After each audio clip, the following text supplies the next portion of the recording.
John was fined $100 for mowing his lawn too well.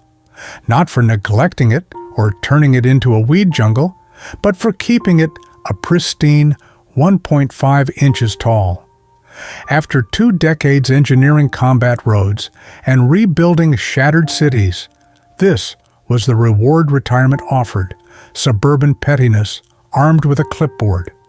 Brenda, president of the Harmony Creek HOA, claimed he was endangering earthworms and destabilizing the micro-ecosystem. She didn't see order. She saw defiance.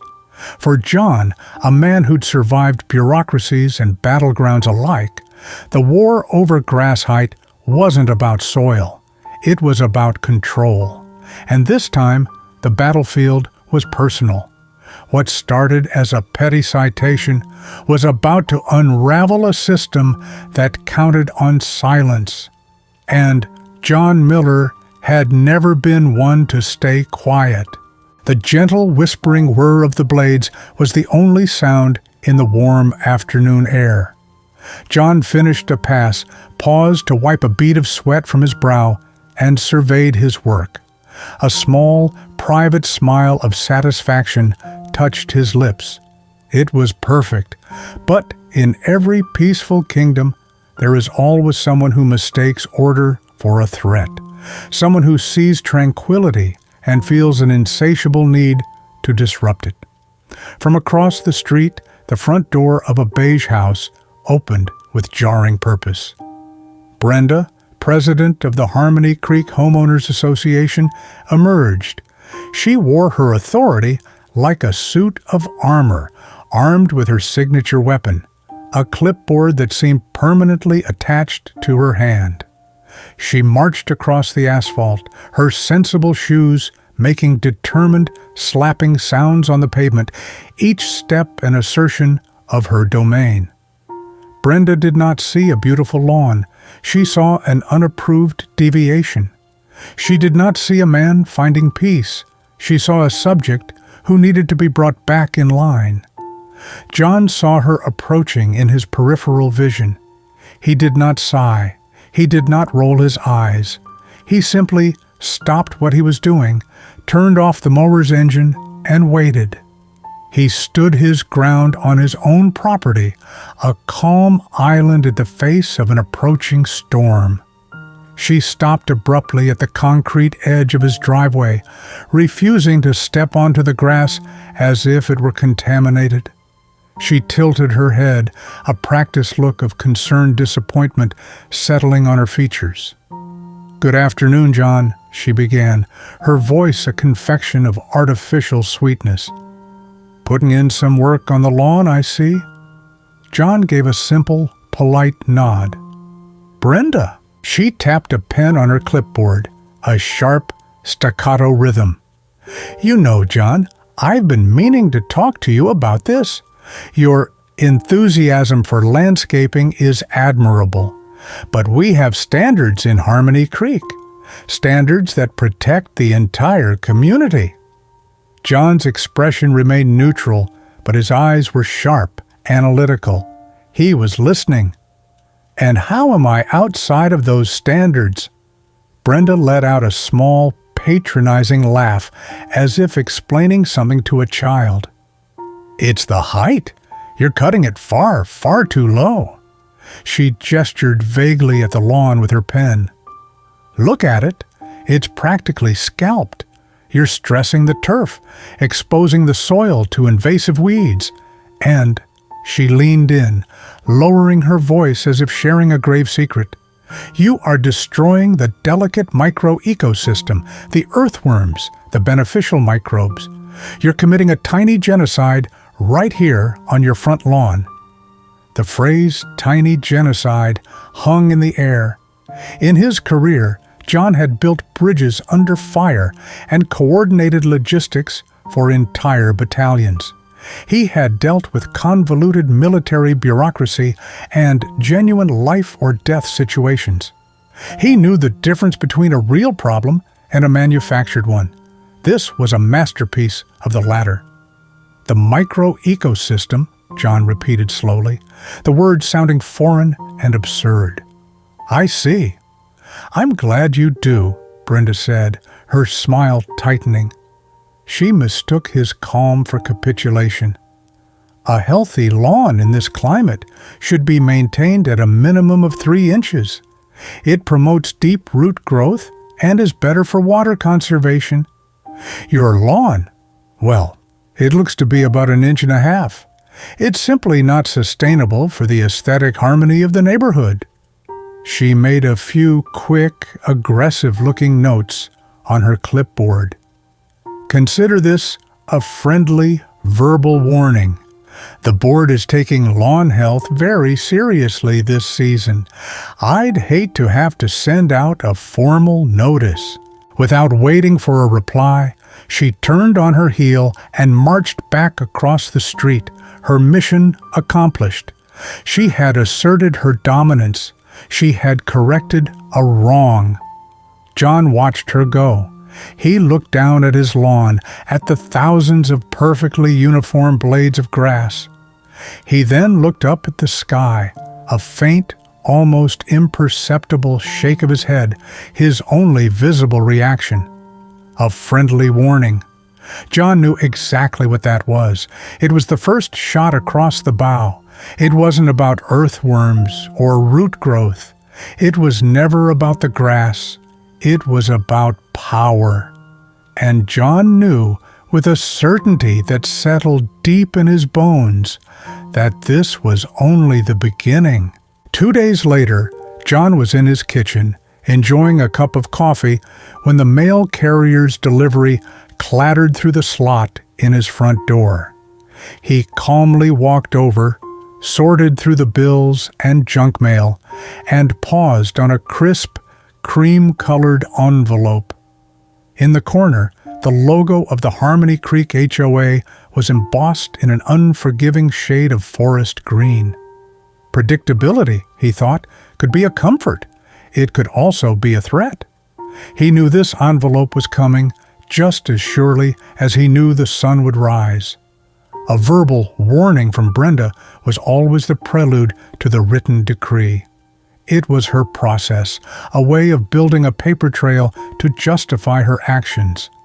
He opened it not with anger, but with the dispassionate curiosity of a bomb technician examining a device. His eyes scanned the page. The language was just as he expected. Official notice of violation, homeowner John K. Miller. Violation of CCNR's Article 4, Section B, Landscape and Maintenance Standards. Description: lawn has been cut to an excessively short height, detrimental to the health of the turf and the overall aesthetic of the community. Grass height is measured at approximately 1.5 inches, which is considered improper maintenance. Action required: cease cutting the lawn to this height immediately. Allow the turf to grow to a minimum acceptable height of 3 inches. Penalty: a fine of $100 has been assessed to your account. Failure to comply within 14 days will result in further fines. $100 for mowing his own lawn. John read the letter twice, his mind dissecting it. He noted the vague terms detrimental, improper. He noted the lack of any specific rule mandating a 3-inch minimum, only a broad reference to maintenance standards. This wasn't a legal document. It was an invoice for an opinion. He placed the letter on the counter. He wasn't angry. He was energized. This was a problem to be solved, a puzzle to be taken apart, piece by piece. Later that afternoon, he was on his front porch with a thick 3-ring binder that contained the HOA's covenants, conditions, and restrictions, the very scripture that governed the lives of everyone in Harmony Creek. He was highlighting sections and adding sticky notes when a familiar figure shuffled into view. It was his neighbor, George Miller, a widower in his late 70s, walking his small, scruffy terrier. George's face, already etched with the fine lines of worry, seemed more troubled than usual. "John," George said, his voice a little shaky. "Got a moment?" "Of course, George. Everything all right?" George held up an identical cream-colored envelope. "I got one, too, from Brenda. Says my lawn service is cutting the grass too short." He shook his head, a look of profound bewilderment on his face. "I've used the same service for 5 years. They always do a beautiful job. My late wife, Martha, she loved how neat they kept it." He looked down at the letter in his trembling hands. "They're fining me $100. John, I'm on a fixed income. I can't afford these kinds of surprises. What am I supposed to do? Tell the lawn guys to just let it grow wild?" The little terrier at his feet seemed to sense his distress and let out a soft whine. In that moment, the mission changed. This was no longer a personal battle of wills, a quiet rebellion against a petty tyrant. It was now about defending someone who couldn't defend himself. It was about protecting George's peace and honoring the memory of his wife's garden. Brenda hadn't just fined John for his grass. She had trespassed on something sacred. John placed a reassuring hand on George's shoulder. His voice was calm, but imbued with a new, steely resolve. "George, don't you worry about a thing," he said. "Don't pay the fine. Don't even call them. You let me handle this. I'm going to take care of it."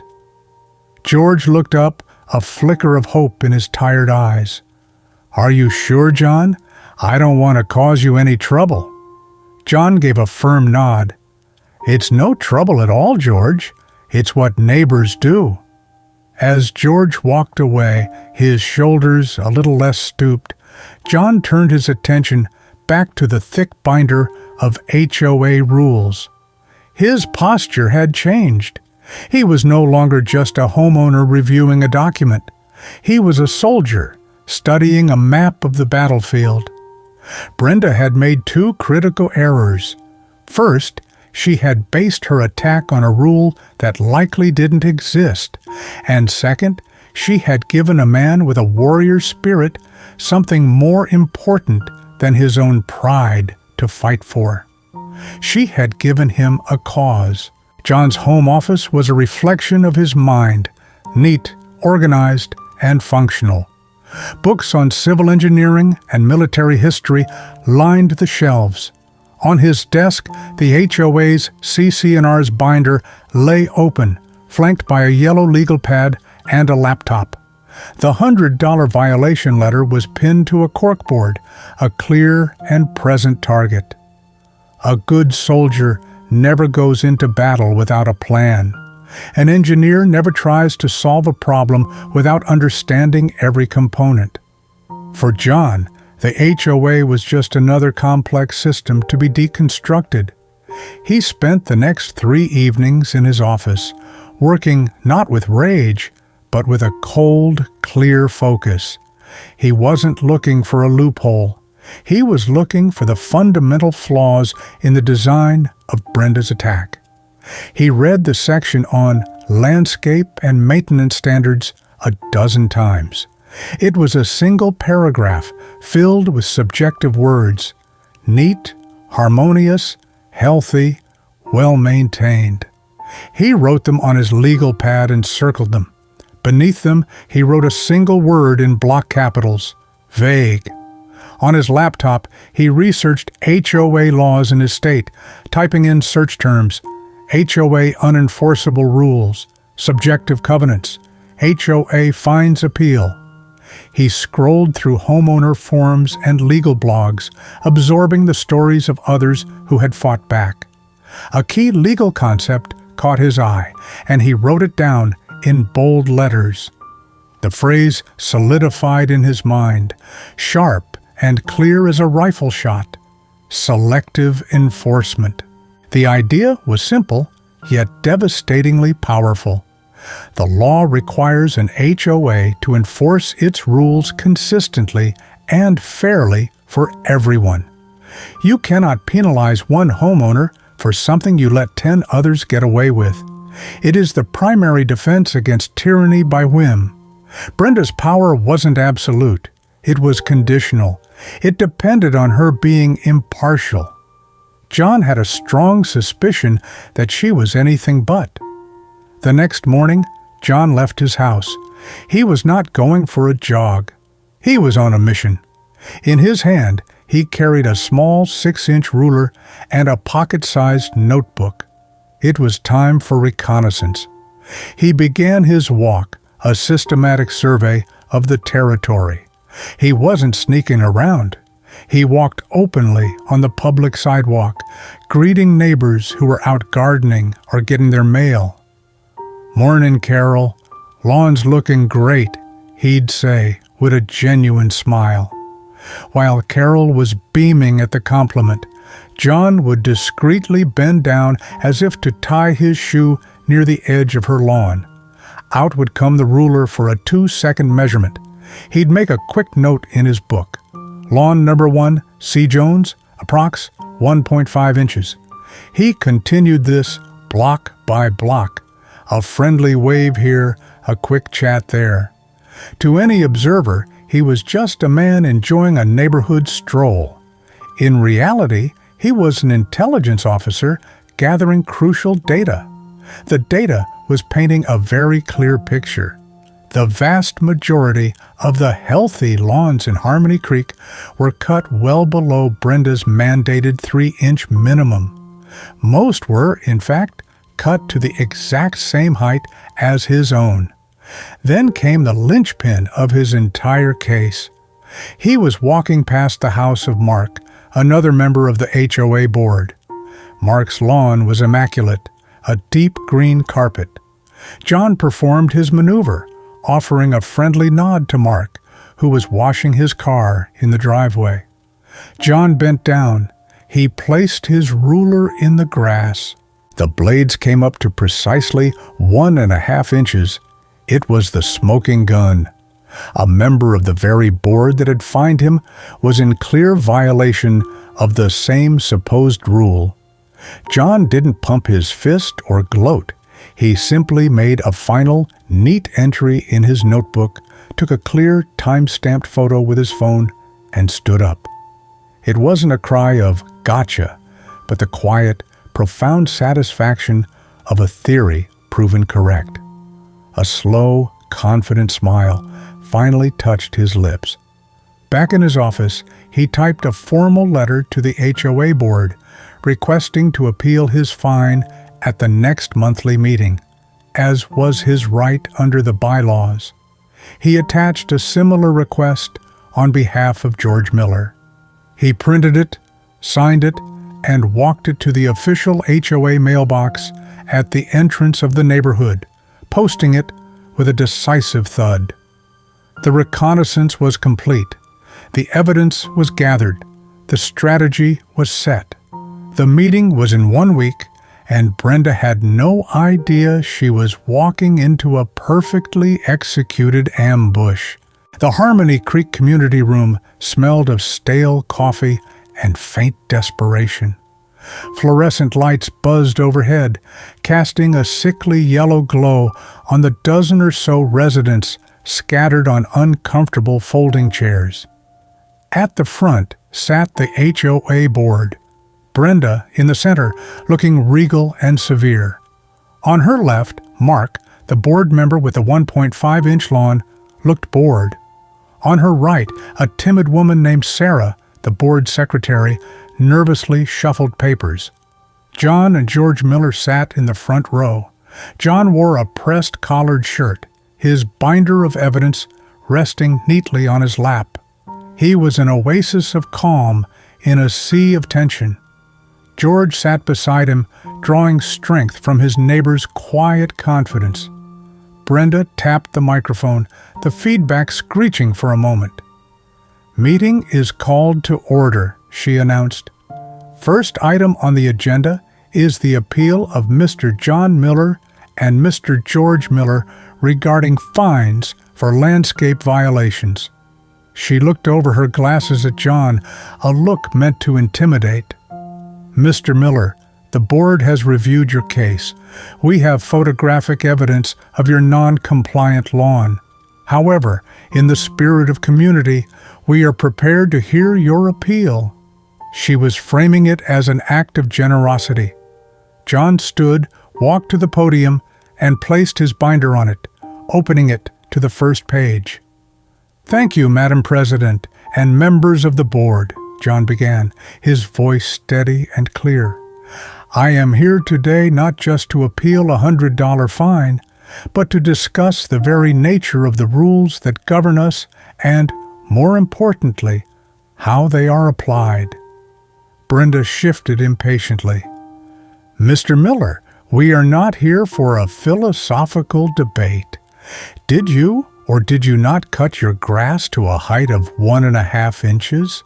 "I did," John said without hesitation. "And I'd like to begin by asking the board a simple question." He looked directly at Brenda.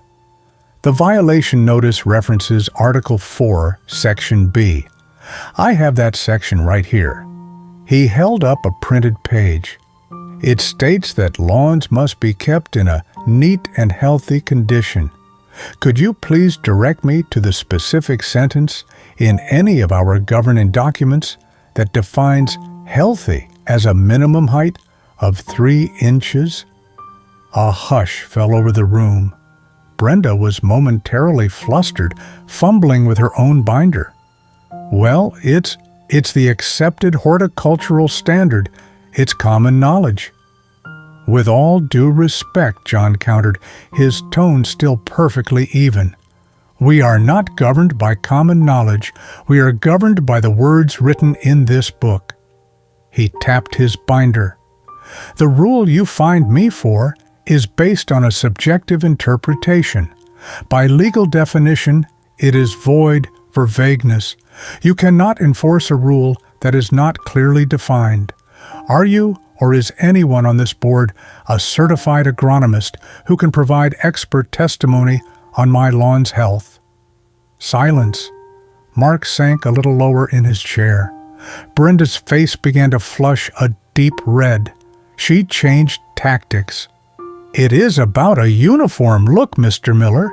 It's about protecting property values." "I agree. Property values are important," John said, turning a page in his binder.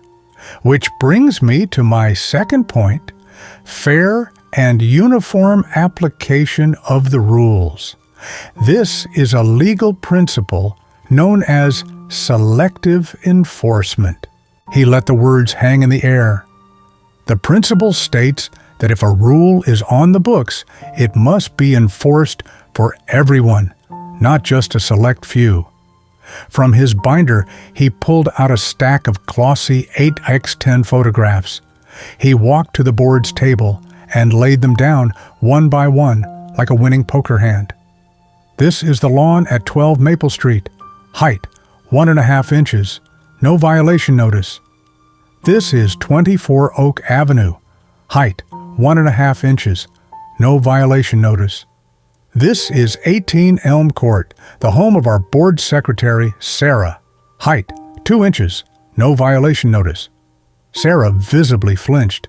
The residents were murmuring now, leaning forward. George Miller was watching, a slow smile spreading across his face. "And this," John said, pausing for effect as he laid down the final photograph. It was a crystal-clear image of a beautifully manicured lawn. In the background, a house number and a man washing his car were clearly visible. It was Mark. John looked directly at the board member. "The lawn at 36 Willow Way. Height, 1.5 inches. Mark, did you receive a $100 fine?" Mark turned the color of chalk. He stared at the photo, unable to speak. All eyes in the room were on him, then on Brenda. Her authority had evaporated.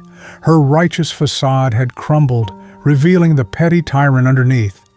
Sarah, the secretary, was the first to break. "Madam President," she said, her voice trembling, He's "He's right. We can't do this. This is illegal." Mark, finding his voice, nodded vigorously. I move that we immediately rescind the fines issued to John Miller and George Miller." "Seconded," Sarah said quickly. Brenda looked around, trapped. Her face was a storm of fury and humiliation. Mark called the question. 2 hands, his and Sarah's, shot up immediately. Defeated, Brenda slowly raised her own, a gesture of complete and utter surrender. "Thank you for your time," John said simply. He gathered his photos, walked back to his seat, placed a reassuring hand on George's shoulder, and together the 2 men stood and walked out of the room. In the quiet aftermath, John found himself on his porch not as a soldier standing watch, but simply as a man at home. The air itself felt different, washed clean of the tension that had settled over the neighborhood. The $100 fine was a forgotten detail. What had been truly reclaimed was his peace, the transformation of his small patch of earth from a battlefield back into a sanctuary. This was the tangible resolution, a quiet that was earned, not just wished for. He had learned that leaving the structured chaos of his old life hadn't meant leaving conflict behind. It simply meant that the nature of the fight had changed. The principles he had lived by, patience, strategy, and an unwavering belief in a just cause, were not relics of a past career, but tools for living a life of integrity as essential in a quiet suburb as they were in a war zone. He hadn't just defeated a petty rule. He had reconnected with the core of his own character, finding purpose in a place he had expected to find only rest. In this small victory, a larger truth echoed. He understood that true community is not built from the top down with rigid rules and the fear of non-compliance. It grows from the ground up, nurtured by the quiet courage of individuals who refuse to let reason be silenced. It is a fragile ecosystem that thrives not on forced uniformity, but on the simple, powerful acts of neighbors standing for one another against the encroachment of meaningless control. The sun dipped below the rooftops, casting long shadows across the yard. He took a slow sip of his tea, the evening settling around him with a gentle sigh. The grass was just grass again.